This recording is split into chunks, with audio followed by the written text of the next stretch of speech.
Hi guys, and welcome to Cooperb Motorcycles. In today's video we're going to be talking to you about the brand new Royal Enfield Himalayan. This is the new Euro 5 bike, so there are several differences between this and the previous Euro 4 model. So we're going to tell you a little bit more about the differences. So the first thing that you're going to notice when you sit on the bike is the Tripper sat-nav. So that's turn-by-turn navigation. It's been designed and developed with Google. So we'll do a separate video in the next sort of coming weeks to tell you a little bit more about that and how it works. The next thing you'll notice when sitting on the bike is the new addition, which is the hazard switch, which we haven't seen before. And then moving on from that is your little button here just on the speedo to switch off your ABS for when you're riding off-road. Some other changes to the new bike. Probably again one of the first things you're going to notice, colour schemes. So there's a variety of different colour schemes now available for the bike. Again, some other changes are the new sort of tank rails here. Again, slightly different design with different badge on the side of them. And then again, moving slightly forwards, different screen. So the shape of the screen has changed to incorporate the Tripper sat-nav, and now it's a nice sort of light smoked tint to it as well. Again, other changes, you've got the rear rack has slightly changed. Was a little bit of a weak point on the earlier ones, so this one's a bit stronger, a bit more reinforced, and it's got a slightly heavier load rating of 7 kilos. Next thing you'll notice is the new brake hose guide.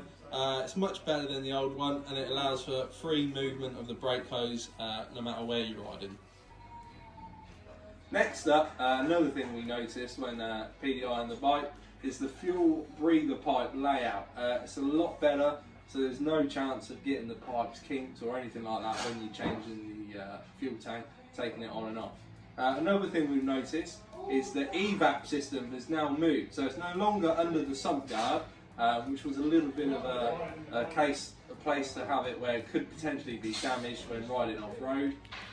So it's now been moved and it's just up underneath the back of the bike, so it's a lot safer and gives you more room under your back plate. Another thing that a few people have said to us is the new downpipe. So there's quite a noticeable change on this one. As you can see, the cat has been repositioned and looks quite a lot larger than the previous bike. Having a quick ride of this bike, you can tell straight away really that it makes no difference to performance. So it rides very, very similar to the previous bike. Maybe once we've done a few miles more on it, we'll notice some changes, but at the moment it feels very, very similar to the previous bike. Having PDI'd this bike and ridden it, I can now honestly say it feels very familiar to the previous model. Really, the biggest changes with this one are styling and the Tripper turn-by-turn sat-nav, which is great. So the first bikes, COVID allowing, are due to land in the UK sort of June time, and as usual, as soon as the first bikes land, we'll be building an overlander out of one. So we'll be changing tyres, wheels, suspension, various different luggage options, which a lot of the stuff we already have in stock. So yeah, if you want to get yourself a bike on order, give us a call 01933 665 403. Thank you.